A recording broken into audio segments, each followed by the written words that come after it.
Joe Pyfer is arguably the Dana White's prized possession of the new generation in the UFC. Be like Joe Pyfer. They said it. This is a young stud, had his career almost stripped away from him on the Dana White Contender Series after a freak injury, and now he's come back fighting experienced fighters and knocking dudes' heads off, choking them out, doing the whole nine. However, he comes up against the toughest test of his career to date, the Joker, Jack Hermansson, UFC veteran versus young stud the UFC is trying to push.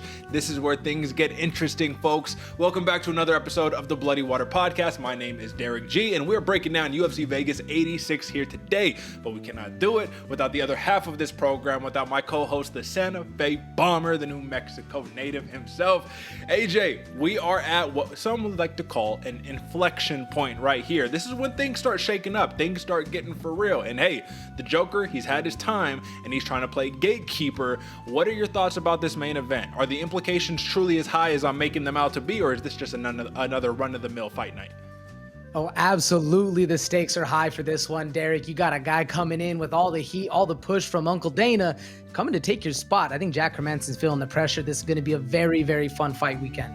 And you know what's interesting, man? If you look at the odds, which we'll jump into, Joe Pyfer is a pretty heavy favorite going into this one. I would think he has the pressure, but he's like, nope, Hermansson has all the pressure, and you kind of feel that way. You're the veteran. You're supposed to dispatch the young gun. But folks, like I said, we're going to get into all of that in one moment. We got a lot of fun fights on deck, a lot of names you probably haven't heard of, so we're here to break them down. You know, one of the key aspects on this program, right, is turning the unknowns of today into the stars of tomorrow. They're going to do it themselves. We're just going to highlight it for you. AJ, 8-6. We're looking to rebound. We are looking to have a definitive leader in this head-to-head competition. Remind the people really quickly, what are we fighting for? Ooh, folks, you can see it behind both of us right here. I mean, Derick put me up on screen. I got a gold shiny belt. Derick has two, and that's what we're fighting for over here. But all that means to you fine folks is we're putting cash in your wallets week in and week out. Nobody does it like us, so you need to be hitting that subscribe button, folks. That's it. And with that being said, we're not missing any more words. You know what the deal is. We are moving on to the next aspect, the TLDR. So let me bring up the big screen and let's talk about the moneyline picks for UFC Vegas 86. All right, AJ, we got a lot of things going on right here. Most notable, we don't particularly agree on who the main event winner is going to be. Again, second week in a row. You got the win on me last week. We'll see what's going on this week. However, as always, I have to say, what is your theme of the picks this week? UFC Vegas 86, what's the theme? Derick, my theme going into this week's picks, man, is power and grit. All the fighters that I'm picking, they're looking to go out there and make a show. They got power in the hands. They're gritty fighters. I really like this theme going into this week. That's it, folks. So if you like the theme, if you like AJ's picks, roll with them. If you like mine, roll with mine. But you know what the deal is again. Screenshot, run to your local sports book, drop a comment when you go ahead and make some cash. We're making money, and if we're making money, you have to be making money. Unless you're just not rolling with the picks, then what are we doing? But we have a new segment, not a segment, this is really just a new screen that we're putting on. These are the consensus picks. AJ, I say it every time, we're pretty goddamn good when it comes down to the consensus picks. I didn't want to confuse you guys anymore. Straight to the point. Derick G, Robert Bryczek, apologies if I messed that up, but you're gonna know who he is this weekend, and then RoboCop Gregory Rodrigues. If you do not mind, I would like to give a theme to this consensus pick right here, and my theme for the consensus picks is simply going to be y'all must have forgot. Now, Robert Bryczek, you don't know who he is, so it's hard to forget. For Derick G, for Gregory Rodrigues, these are dudes who are real life contenders who you might lose a fight or two. Bryce Mitchell, Derick G's coming off that loss. RoboCop got knocked out by Bruno Ferreira. He came back, he did his thing. The point is, put some respect on these people's names and you're gonna find out. We're looking for the 3-0, something like that. You know how it goes for the UFC Vegas 86 consensus picks. Now, AJ, I want you to take the lead on this one. We're both doing pretty damn hot. You did super hot last week on the prop lock. So take over. What do we got for the prop locks right here? Absolutely, folks. Like Derick said, we're on a run and looking to keep that run going this week, man. I got Darius Flowers inside the distance, looking for him to finish that fight, plus 165. And honestly, folks, this was a hard prop bet, but Derick has a juicy one over here. Jeremiah Wells, decision, plus 200, excuse me. Yep. We're looking to continue that streak and get that money in your pockets, folks. Make sure you hit that sports book. Again, these are the prop locks. We're not saying prop suggestions. We're saying locks here. You want to make some cash. You want a definitive outcome. This is what we're looking to get. Two powerhouses. Folks, forgive me. I make the graphics here. Darius Flowers, not Flower. But once he gets a win in the UFC, we won't make that mistake again. All right, folks. With that being said, that is just about everything for the TLDR. Now it's time to jump into the main card. So, without any further ado, let's get it. Here's to another main card breakdown, courtesy of your hosts, Derick G and AJ. All right, folks, 6 fights. We're starting with the main card, working our way all the way down. And of course, as always, the most important, Jack Hermansson, Joe Pyfer. Generational gap right here. 35-year-old Jack Hermansson faces the not super young, but 27-year-old Joe Pyfer. My man hasn't even hit his prime yet, and he's looking like a powerhouse. AJ, the conversation here is experience. It's what everybody is saying. Jack Hermansson, well, he's a veteran. He's experienced. Joe Pyfer doesn't have that experience. Is it safe to say that, given that Joe Pyfer just quickly and easily dispatched GM3, Gerald Mearschart, and Abdul Razak Al Hassan? What do you think? Oh, I mean, it's easy to say, yes, Jack Hermansson has the what's the word I'm looking for? Like, background, I guess, is all because I'm blanking over here, but easily to say Jack Hermansson has that credibility to him because he's been fighting people from day one and growing up the ranks, man. We've really seen him come into his own and really solidify himself in that top ranking. But it's hard to disagree with the fact that Joe Pyfer has been running up these ranks, not even just running, sprinting up the ladder the entire way. It's hard to say this guy isn't a vet or, well, isn't established in his fight game because Joe Pyfer knows what to do, man, and he puts the pressure on people. The big thing I'm worried about, though, Derick, are those calf kicks. Do you see the calf kicks of Hermansson actually doing a big deal? We saw them really, really hurting him in the Abdul Razak Al Hassan fight. Great question. And I think that yes and no. Here's yes. Yes, if he's able to set it up. No, if you're throwing blind leg kicks. Because you start throwing those blind leg kicks, that's where the power of Joe Pyfer comes in hand. And that's where things get really tricky, really messy. Now, you actually just segued perfectly into kind of my thought process behind this fight. Let's take a look at the line first. This is the first most important, right? Minus 210 favorite, Joe Pyfer at open, plus 175 comeback for Jack Hermansson. Now, of course, folks, you know what the deal is. I'm going to show you also what is the current line too as we're pulling this up. So let me just get it popped up. And right now, plus 215 for the Joker, minus 265. Heavy lean for Joe Pyfer. And we understand why. He has the power advantage, arguably has the grappling advantage. And I say arguably because Hermansson is a wrestler, but we've seen him be manhandled in the wrestling department before. And more importantly, this dude's young, spry, all that good stuff, right? But Jack Hermansson, this is my comeback here, AJ. Does he deserve to be this large of an underdog given how tricky of a fighter he is? Stylistically, look at what he did to Chris Curtis. He knows how to play the game. He knows how to stay out at range and not get hit with the big bombs while not putting out a ton of power, but putting out a lot of volume to rack up on the scorecard. Can he accomplish that in the smaller UFC Apex octagon? That's a great question, Derick, especially because both of these fighters are basically the same height and basically the same reach going in. I mean, Jack Hermansson has about, what, a 2.5 inch reach advantage. Not much inside that little cage, and especially with how Joe Pyfer likes to press the put on the pressure. That's really right there. I necessarily don't see Jack Hermansson controlling this fight. Especially, I mean, you mentioned the Chris Curtis fight, Derick. Jack Hermansson, he struggled a little bit to get Chris Curtis to the ground. I'm curious who's going to be dominating the wrestling in this one, dominating that ground fight and putting the pressure to that other fighter. I personally think it's going to be Joe Pyfer in this one. I agree with you, and that's my whole entire thing right here, but I don't necessarily believe, and this is my opinion, I don't believe that Jack Hermansson needs to wrestle to win this fight. I think, look at Joe Pyfer. He'll argue, I have the boxing advantage, I have the pure striking advantage, and I have the grappling advantage, which on, to a degree, you look at the tape, it pops off the tape. You're like, yeah, you probably do, right? But if you cannot get that takedown, or if you do get the takedown and Hermansson can survive and not make a foolish mistake like he did against Delize and then just rush out of a calf slicer to get TKO'd, right? If you could play the game and not get submitted and all of that good stuff, how do the rounds 3, 4, 5 look? Right? Hermansson is 1-2 in his last 5 last 5 round fights in his last 10 fights. I know that was confusing, but 3 5-round fights, 1-2 overall in the last 10 fights. Joe Pyfer, how many 3-round fights? 0. My man has never gone out of the second round out in the last 10 fights, right? So the point is, Joe Pyfer, a lot of aggression, a lot of energy, a lot of all of that power, but how does that power and all that stuff look rounds 3, 4, 5 if Hermansson can play the game successfully? Yeah, great question, Derek, especially because if Jack Hermansson wants to get this fight to where he's controlling it, he's going to need to come out fast, have that bouncy style like he did in round one with Dolidze. But that brings a question, man. We saw him start to struggle a little bit with that gas tank in round two with the Dolidze fight. We haven't had that option yet with Joe Pyfer to see how he handles round 3, 4, and 5. I do think if there's ever going to be a fighter that's of the caliber to bring Joe Pyfer to those late rounds and into those bloody waters, it's going to be Jack Hermansson.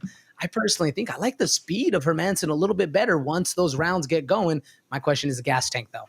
Yeah, my question too. And this really is where I'm looking at the money, right? Over 2.5 rounds being at plus money heavily is implying that Joe Pyfer is most likely going to finish this fight. I mean, if you just take a look at the odds below, plus 125 TKO for Pyfer, plus 375 for the submission, plus 500 for the decision. So given that my man finishes everybody in rounds 1 and 2, I just think that if you're looking for the upset, if you're looking for the plus money, you got to hit that over 2.5 rounds if you're a fan of the Joker, meaning if you're betting on Joker, not just a fan of him, but a fan of him with your wallet as well. AJ, would you agree, or do you think Pyfer gets this done early?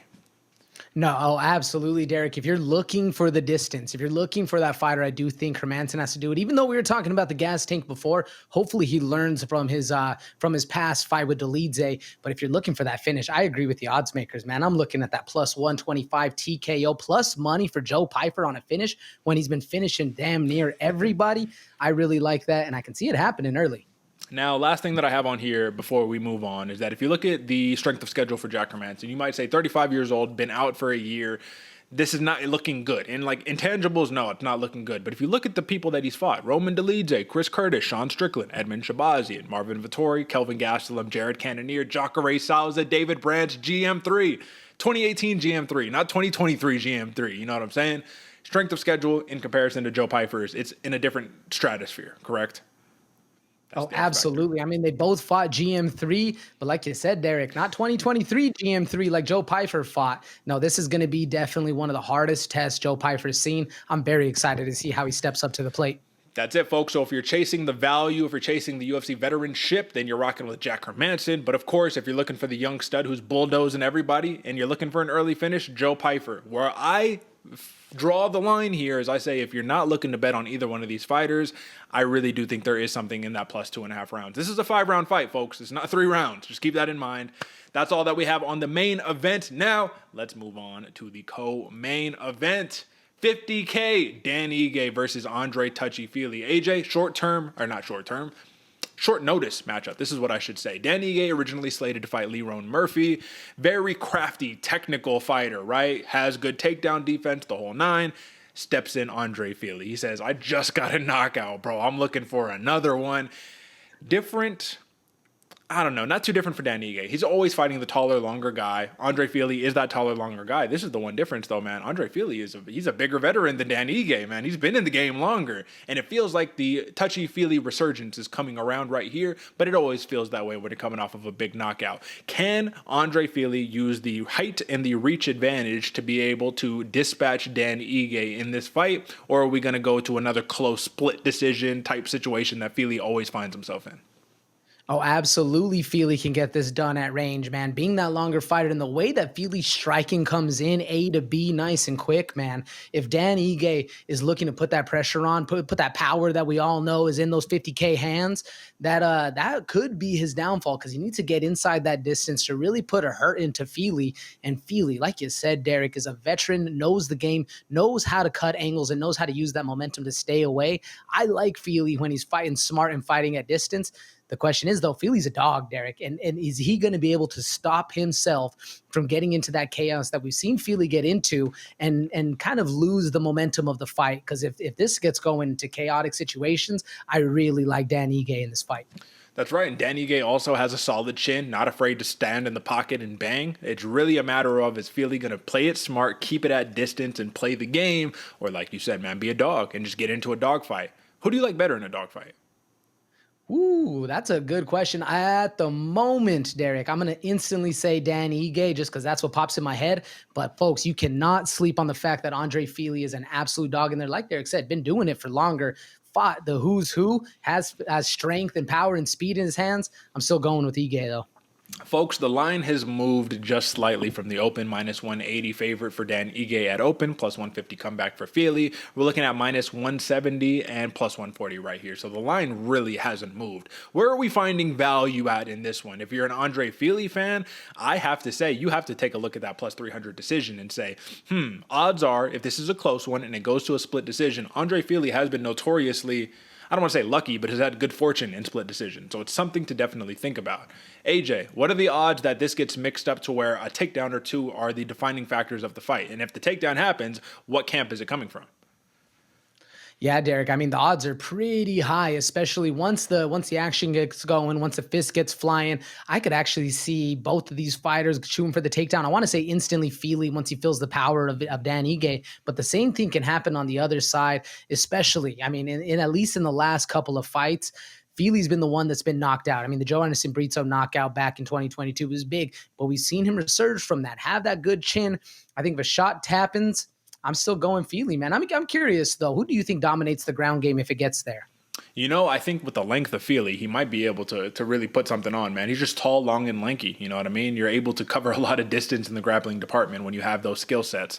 But then again, Dan Ige is not unfamiliar to a takedown right here. So, again, searching for the money right here. That's what we care about. What do we like more? Do you see any value in these props? Like when you look through here, are you like, okay, I like what I'm seeing right here. I don't know if I like the plus 150 decision prop right here. I do think that this is a very fair price to pay for Dan Ige. Minus 180, not too heavy of a favorite. Actually, like I said, right now it's minus 170, so you could still get in. You could still make some good money. It's not too heavy of a favorite in the grand scheme of things, and he is the ranked fighter. He's the younger fighter, carries more power. I think I like Dan Ige money line right here. What do you think?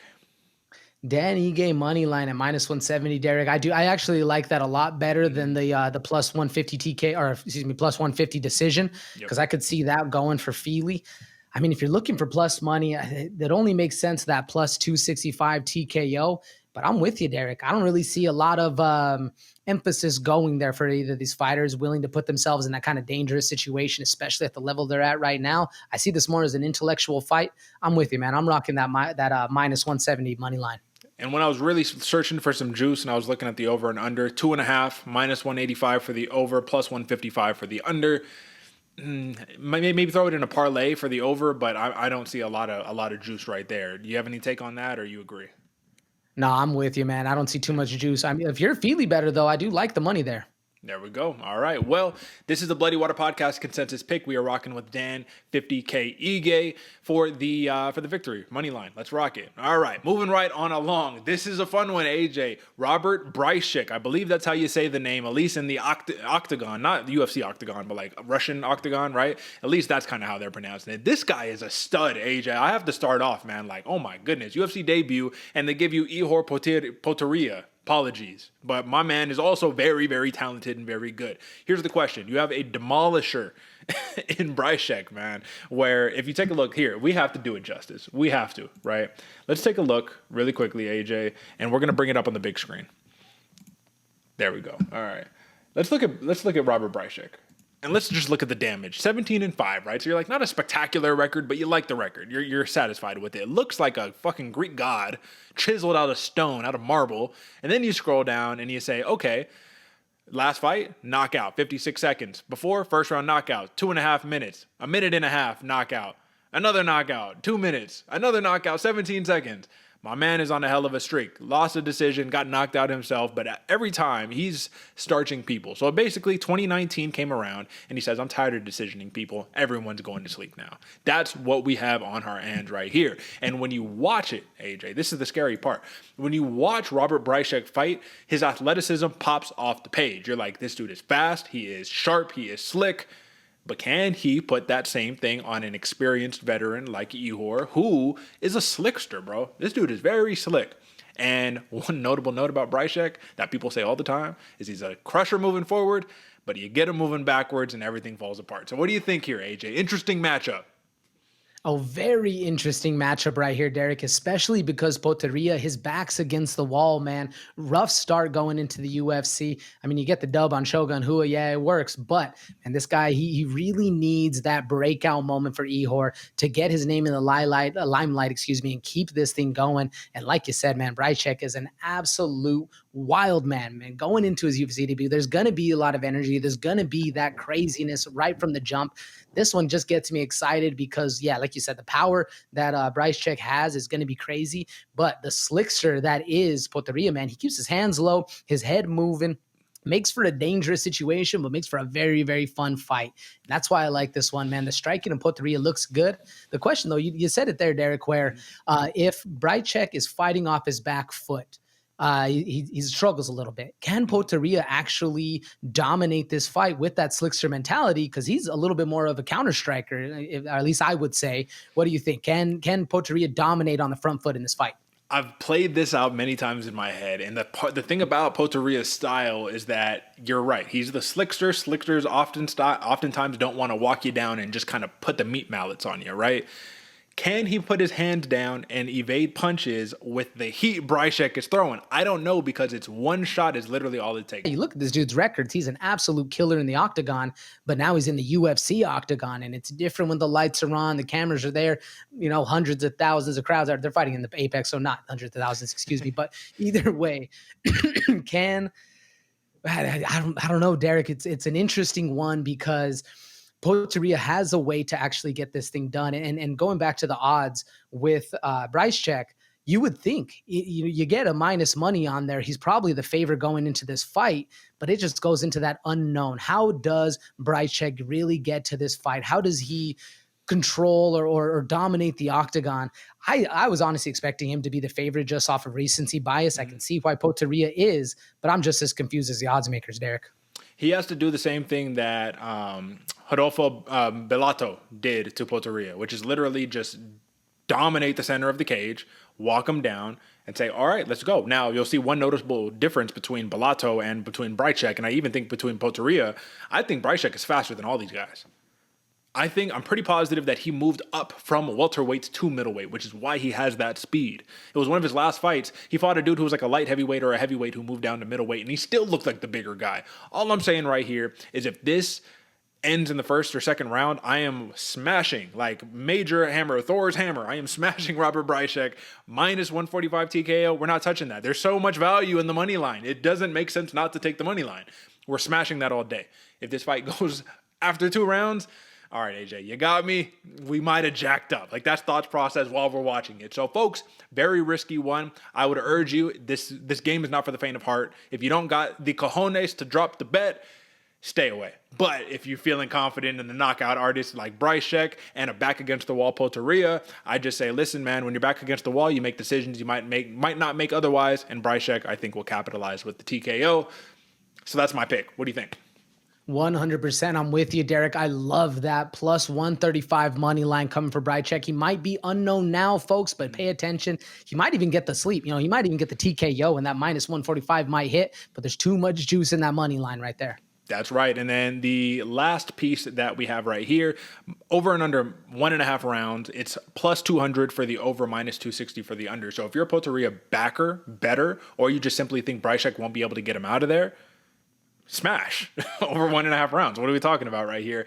Don't know if it'll make it, but that is what we have for you on that one. So another Bloody Water Podcast consensus pick, the Crusher, the Destroyer, Robert Bryczek. UFC debut too, man. Fantastic. All right. Moving right on along, you got the mad fighting Hawaiian Brad Tavares versus the RoboCop Gregory Rodrigues. A fan favorite here on the Bloody Water Podcast. If you know anything about me, you know I've been rooting for this guy for quite some time. But who doesn't root for Brad Tavares? Who has clearly at this point accepted the gatekeeper status? He says, gatekeeper or not, I don't care what label. I'm going in there. I'm going to fight. They think they're going to beat me. They're going to lose. AJ, we have another case of, we have a fighter in Gregory Rodrigues who we know has every single tool in the toolbox to be able to get the victory here, but oftentimes he chooses not to use it, which is when he gets knocked out. So, what do you think? Does RoboCop use all of his tools and put himself in a position to, control this fight, get a win right here against Tavares, or do we see a Rock'em Sock'em Robots type fight? Because these are two guys who are not going to step away from the center of that pocket and bring it, bro. What do you think? I'm all about the latter on this one, Derek. I mean, that was literally my first note about Gregory Rodrigues. You never know what kind of performance you're going to get out of him. This dude's a veteran. I mean, and same thing goes for Brad Tavares. You said gatekeeper earlier, but he's really growing into that veteran status. But man, if RoboCop can put the game plan together, get this fight to the ground, control Tavares, he's going to look good. But it's weird because on that other hand, Derek, RoboCop can fight a standing toe-to-toe brawl and do very, very well. We've seen him have the power in his hands. We've seen him knock people out. The question is, how does Tavares' chin hold up, man? Because, yeah, has he been knocked out before? Yes, it was by Bruno Silva a couple fights ago. Can it happen again? Yes, and that's what makes this so exciting for me because RoboCop, you love to see him. Like I said, you're a big backer. Man, I got to back him on this one fight too, Derek, because he has the potential to fight this fight wherever it goes and do very, very well. And it's almost like he needs the wake-up call. Every so many fights, he loses, gets knocked out, and he's like, all right, let me get back to the jiu-jitsu. He is a grappler, first and foremost, who fell in love with the hands, right? But you look at the Dennis Tululin fight. Well, what does he do? He's able to get the finish on the ground. How do we set it up? We get the takedown, we bring him down, drop some elbows, get the knockout. Cool. Probably could have submitted him as well. Brad Tavares, very tough customer when it comes down to being finished. Again, you mentioned, yeah, you got finished by Bruno Silva. He's a crusher, like 20 straight knockouts, whatever the case may be, something crazy. And then you got Edmund Shabazian, the golden boy, who hit him, I think it was a head kick or something like that. Let me see. Was that right? It was a head kick. Yes, absolutely. So let's look into the money. Gregory Rodrigues, minus 250. I'm not upset at that price. I'm not saying that that's a lovely price that I would like to pay, but it makes sense to me. I'm not disputing that price.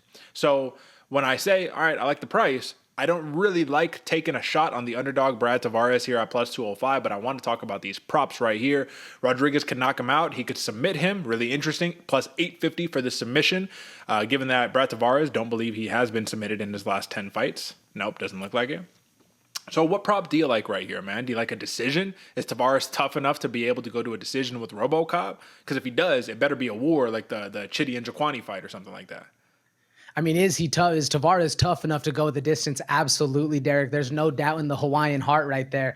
My big question, I'm looking at these props right here. Plus 200 TKO, plus 850 for the submission. Those are nice numbers, but Brad Tavares is a dog and very, very hard to finish. Like you said, hasn't been submitted in his last 10. Can RoboCop get it done? It's probably why the number's so high.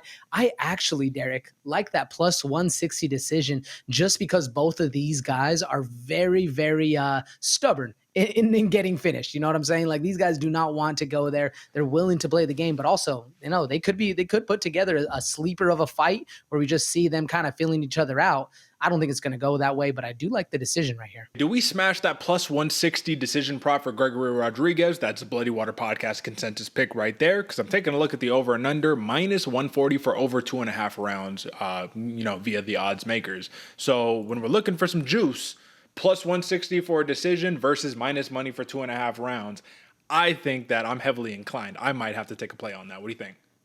Oh, absolutely. If you're not going to take the play on the plus 160 decision, definitely take it on the over money. Because, I mean, that's how I see this fight going with how gritty both of these fighters are. All right. Should be pretty straightforward. You have two veterans at this point right here, but you have one dude who I am convinced, if it weren't for a loss here, a loss there, Gregory Rodrigues would have been in the top 15 already. This dude is ready for top 15 opposition, in my opinion, but we'll see what Brad Tavares brings to the table. Always going to be a good fight. Moving right on along, AJ, this is an interesting one. You want to talk about another veteran, Michael Johnson, right, versus Darius Flowers. So you have a Darius Flowers who, again, put himself in a position where he needed to get into the UFC. Short notice fight, up a weight class, no problem. Didn't end the way that he wanted it to end, of course, fighting Jake Matthews, but still, we're not talking about welterweight, we're talking about lightweight, and he has a dude on the docket who just got stiffed something crazy, man. A dude who was winning a fight until he was not winning, a dude who is, that's the quintessential story of a Michael Johnson, a dude who is good enough to beat everybody, but sometimes falters to the most kind of random opposition you find. Now, Diego Ferreira, skillful fighter with bombs in the hands. Can Darius Flowers use his bombs in his hands or his grappling to give a repeat to putting Michael Johnson back in that KO, TKO submission status for this fight? Oh, can Darius Flowers get it done, Derek? Absolutely, man. You want to talk about power and pressure. You want to talk about willing to walk somebody down, man. Flowers is the man to do it. Sure, Michael Johnson might be an older fighter right here, but he's still very, very technically strong. And like you said, in there to get it done with the best of them. I really like this fight for Flowers stepping in. I mean, yeah, like you said, it's not his first fight in the UFC, but first fight in the weight class now. Back where he's supposed to be. The speed's there, the power's there. I think a lot of people are going to be eyes wide for Flowers. You know what? I agree. But there's something that scares me here. I think Darius Flowers presents such a style, such a menacing style that is very much, I'm going to walk you down. I don't care what you bring. I'm going to bark at you. I'm going to do whatever. He probably doesn't bark, but he looks like a dude who would bark. You feel me? Just like, there was a dude in the octagon. Who was it? He ended up getting cut, but you know what I mean. He was barking, doing a whole nine. The point is this. I think his aggressiveness, his tenacity, his ability to grapple, let's not forget Michael Johnson can wrestle, but his ability to grapple and to hit you with the big bombs is scary for a lot of fighters. Until you run into Michael Johnson, who has seen this a million times. A Michael Johnson whose entire skill set is predicated on having some of the fastest hands in the division, having some of the sharpest boxing in the division. So when you have a headhunter like Darius Flowers, who you kind of get, he gives me the Night Train, AJ, Jared Gooden vibes. He gives me the Jared Gooden vibes a little bit. You know what I mean? Just the stiff, head stiff, launching big shots, eating them and not even being phased. I think Michael Johnson can get a stunning TKO counter shot right here against Darius Flowers, but then we have to present ourselves with the question of, well, what if that shot doesn't present itself? How does Darius Flowers dictate this fight? Oh, man, how does Darius Flowers dictate this one, Derek, with full pressure? Literally make Michael Johnson uncomfortable in there. You're talking about a veteran who's not going to be uncomfortable. He's comfortable in any situation, and is Michael Johnson. But if Darius Flowers really puts the knuckles to where they need to go, and Johnson feels that power, I think there's going to be some thoughts going on, man. We've seen Michael Johnson slip a little and, like you said, underperform at some times, and that's going to be the key right here. Make Michael Johnson feel that power, feel that pressure, and realize, man, this is a young dude's game in here, and Flowers is here to take over. You know, realistically, I agree with everything you said, but I want people to realize that Michael Johnson is almost memed, you know what I mean, by getting knocked out and stuff like that. But the knockouts that he's taken as of late, I'm talking about last 10, even further than the last 10, these are getting stiffed shots. These are, you got hit on the button with a nuclear fucking bomb, you know what I mean? This is Josh Emmett. This is the Diego Ferreira. Josh Emmett times 2, actually, and then Diego Ferreira, right? Those are the types of knockouts that he's getting. He's not getting knocked out by anybody else. He's not getting volume knocked out, nothing like that, right? So I'm actually really interested that I'm kind of looking away from that TKO, and I'm a little more interested in, can Darius Flowers submit Michael Johnson? Is that on the table? That's a great question, man, because, we look at what happens in Darius Flowers' career. I mean, just looking at it right now, the last 3 losses by submission. And actually, I had this noted down. I really like Flowers' ground game. He's very calculated. He's good on the ground, but that's a majority of his losses are by submission. So it seems like he falls into a trap where he's able to just get controlled and submitted. Can Michael Johnson do it? I like Michael Johnson's boxing. I'm with you there, Derek. Yeah. Can Flowers submit him? I don't think so. I mean, my man, if I'm not mistaken, has a Gracie Baja tatted on his chest. You know what I'm saying? So you better bring some grappling chops to the table. But we'll see. I agree. Darius Flowers, if he wants to win this fight, pressure, nonstop pressure all day long. Michael Johnson, if he wants to win this fight, minus 135 favorite right here, needs to put himself in a position to hit that counter shot. So that's all I'm saying. I like Michael Johnson in this one personally. I'm going to stick away from all of the props on this one, though. I do like the plus 300 decision if he's able to just drag this one on out and have a gritty finish. But more than anything, I'm happy with the minus 135 price tag for Michael Johnson. In all honesty, AJ, I think this should be much heavier, but that's just me. I know you have a dissenting opinion on this one. A prop lock, some would say. How's it getting done?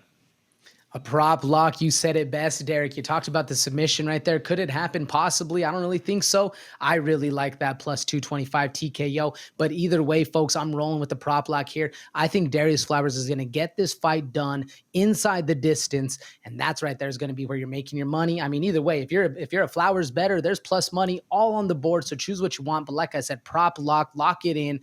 Finishing the fight inside the distance. This one's going to be a very fun one and hopefully a breakout fight for Darius Flowers. And the way that you know AJ's onto something is if you look at the over and under, it's 1.5 rounds, minus 120 for the over, minus 110 for the under, aka it's a coin flip.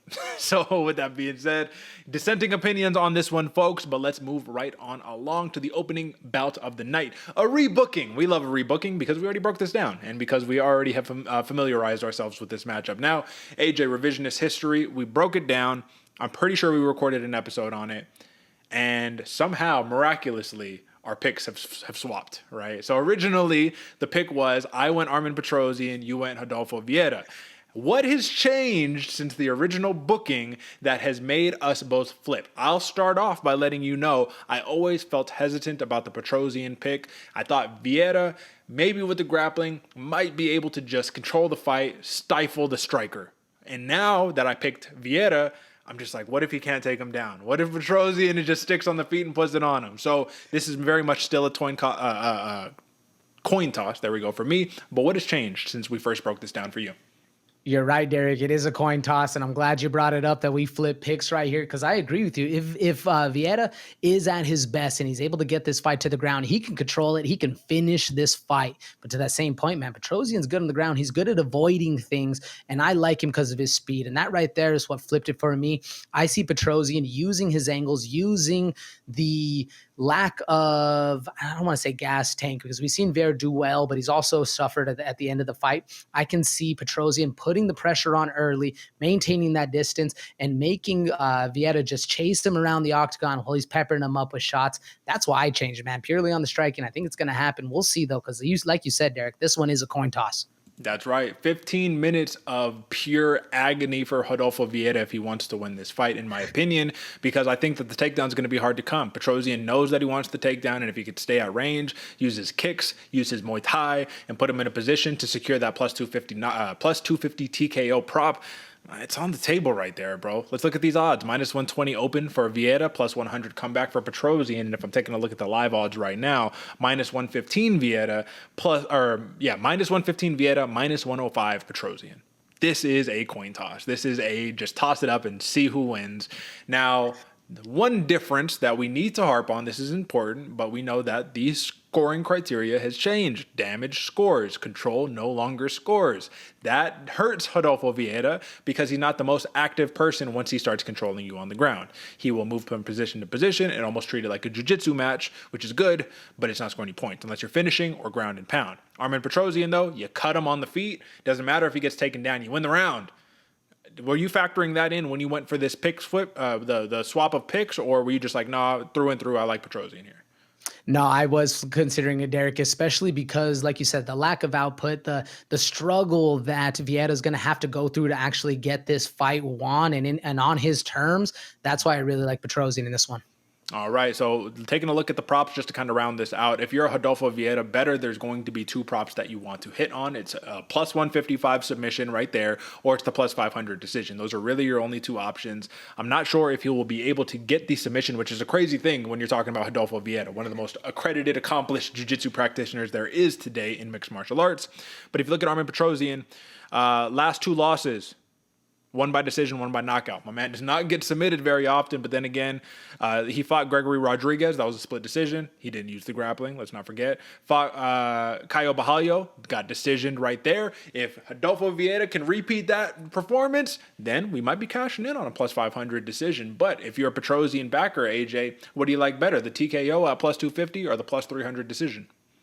Man, I actually like the decision, Derick, plus 300, because I don't see if Armen Petrosyan is going to get this fight going, he can't put himself in danger because he knows the ground game is going to be there for Rodolfo Vieira. So that's why I say maintain distance, keep him at range, pop those shots, and let that gas tank start draining. I like the plus 300 decision.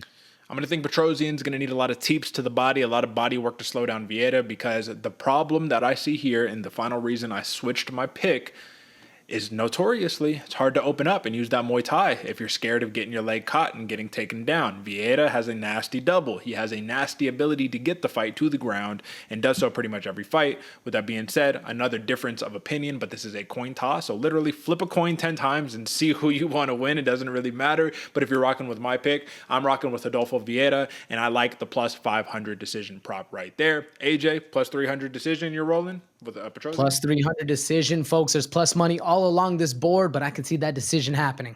And with that being said, that is your main card breakdown. UFC Vegas 86, 6 fights down, but we're not done, folks. We're next. The next up is the most illustrious, storied program here on the Bloody Water Podcast. This is the sleeper section. We're gonna give it to you short, sweet, to the point, and we're gonna let you know about the unknowns of today who are ultimately going to become the stars of tomorrow. But before we do that, if you have not subscribed yet, now is the time. Smash the subscribe button. AJ, I'm a solo out. Smash the subscribe button. Tell a friend to tell a friend, because this is your favorite fighter's favorite fight show. We have over 800 subscribers on this platform. Before the end of the year, we need to be at least at 1,400. That's the goal. I don't care what goals we set earlier. That's the new goal. That's what we're setting. We want numbers, all right? AJ, I know you're with me, so let's not mince any words, and let's jump into these sleepers, baby. Let's get it. It's time for some fight night.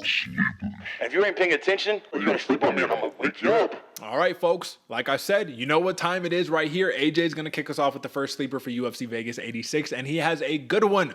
Now, AJ, let me pop it up on the big screen, right? We got a big, I love having a big screen. We're going to pop that thing up. Look at that. We got Twilight Timmy Kawamba, short notice, 10-day span. He just fought, got a head kick knockout, and he gets Bolaji Oki. So this is going to be a banger. I don't got nothing else to say. AJ, take over right here. This one's an absolute banger, folks. Like Derick said, short notice fight for Timothy Twilight Kawamba, but you want to talk about a guy who's down to scrap, man. A bunch of knockouts, 8-1, and on the other side, we got Bolaji, the Zulu Warrior, man. How can you hate that big thing? But either way, this guy also 8-1 and an absolute killer in this one. Both of these guys combined have a 12 fight finishes in their 19 fights combined. This one's going to be chaos. A lot of round one knockouts. I'm looking, especially for Timothy, he needs to come up here and really put that work in. 10 days notice is not a long time to figure out your fighter, or your opponent, I should say. So he's going to need to come in and do some work. But on the other hand, man, the Zulu Warrior is an absolute beast. Don't blink on this fight, folks. It's going to be very, very exciting. We could see one of these dudes' names coming up in the highlights very, very soon. That's it. And last note on here, let's not forget, Twilight Timmy is going up a weight class for a short notice bout to get a spot in the UFC. Not saying it's impossible, but tough task at hand right here. We'd love to see some good news happening for the Las Vegas local over here. All right, AJ, I have a sleeper right here. I've been cheating recently, man, and I'm going to cheat again. I'm sorry. Y'all don't know, because the masses still don't know Daniel Marcos, right? They might not even know a Richie Lang, but if you're a fight fan, you know these guys, man. You know the God of War over here, Daniel Marcos. At least that's how he looks with the red hair, right? But the point is, folks, this is going to be a banger for one very simple reason. Both of these fighters might not meet directly in the middle of the cage, but there's going to be leg kicks, battered legs, battered ribs, battered eye sockets, the whole entire nine. These dudes got massive power, lots of volume, and they're going to be trading. I don't see a lot of takedowns happening here. I just see nonstop violence in a weight class where they're going to have a lot of output, and you got a guy like a Richie Lang, who, the Mongolian murderer himself, this man almost doesn't feel pain. He just walks through everything, and you got to finish him to get him out of there. What more can you ask for? This is the opening fight on the UFC Vegas 86 prelims, and my man AJ has said it for years. If you're on the opening card to start the prelims off, clearly you're here to give the fans a show. This is your sleeper. If there's any of these fights that you need to watch, we just named two of them that you absolutely must tune in for. Unknowns of today, stars of tomorrow. Thank us later. All right, AJ, we have a little bit of time here. We still got a little bit of time to hit a little prelim pour over, but you know the deal here. We don't just go assessing all the different prelims. I know there's a couple that you have bookmarked, let's just say, right? You took a look and said, we need to return back to that one. So with that being said, again, we are going to be popping up the big screen and previewing some of these prelims. All right, let's jump to it. Okay. Start off just from the bottom going up, and stop me when you see something that you want to talk about right here, man. I want to stop you right now, Derick. Max Griffin versus Jeremiah Wells. I wanted to make this a sleeper because I think this is going to be a very, very fun fight. Both fighters coming off of losses right here, but both fighters are very exciting when they get in there, man. Max paying Griffin. How can you hate this guy, man? He comes in, works hard, puts people out, man. But yeah, he's been struggling a little. Yeah, sorry. Keep going. That was me. That was my fault. Do your thing. Keep going, though. He's been struggling a little bit, but he has a crazy fighter in Jeremiah Wells that's going to be bringing the pain right here. This fight excites me a lot, Derick. What do you think about this one? Well, popping back up to the big screen, I take a look and I look at one major difference right here. You just got a very experienced Max Griffin, and then you have an absolute powerhouse in Jeremiah Wells. I think that it's going to come down to either Max Griffin's veteranship, being able to keep him at distance, tire him out somehow. But the reality is, man, I think Jeremiah Wells is going to get not a finish right here. I think he's going to get a very clear-cut decision. I think Max Griffin's a hard character to finish, but I think he's going to get held down, and he's going to go through a little bit of a world of hurt. I love Max Griffin, man. This dude's the real deal, but you cannot deny Jeremiah Wells at this point, can you? Oh, not at all, Derek. You can't deny. I don't think you can deny either of these fighters, but nonetheless, Jeremiah Wells, this one's going to be very exciting, folks. You need to tune in. That's right. All right. Now let's close this one down and let's see what else we got. AJ, I'm just going to stop us right here because this is one I definitely feel like we need to talk about. Devin Clark versus Marcin Prachnio. This is all that I'm going to say right here. Two really, really good fighters right here. I'm just going to look at, oh, they don't got it. They should have it. Oh, there you go. Odds. Plus 180. Marcin Prachnio. Folks, take a look at that. Take a double look at that. Think about it. And potentially drop a little bit of bread on there. Come on. Plus 180 for Marcin Prachnio. This dude has a style that can defeat a Devin Clark, who's going to look to clinch, to grapple, try to get the fight to the ground. Prachnio is going to be hammering, trying to give the, William Knight. Remember that fight? Where he just kind of picked at him 15 minutes, man. No care in the world. Might see a little bit of that. Who knows? Anything else on that one, AJ? I like this one, folks. I'm with you, Derek. I like the underdog right here, plus 180. But don't sleep on Devin Clark, man. If anybody's going to get their teeth knocked out and then still keep on going, it's going to be, he's a dog. Devin Clark's there to fight. That's it. That's it. All right. Now let's move on to the next one, which quick highlight on this one. Not sure if you wanted to break it down, AJ. Do you? Are we spending time on it? We're spending time on it. Yeah. Let's do it. Loma Luke Boon Me, baby. Let's go versus Bruna Brasil. So I'm just going to say this. Loma, overachiever. Bruna Brasil, a little bit of an underachiever in terms of where they were expected to be in their respective, UFC careers.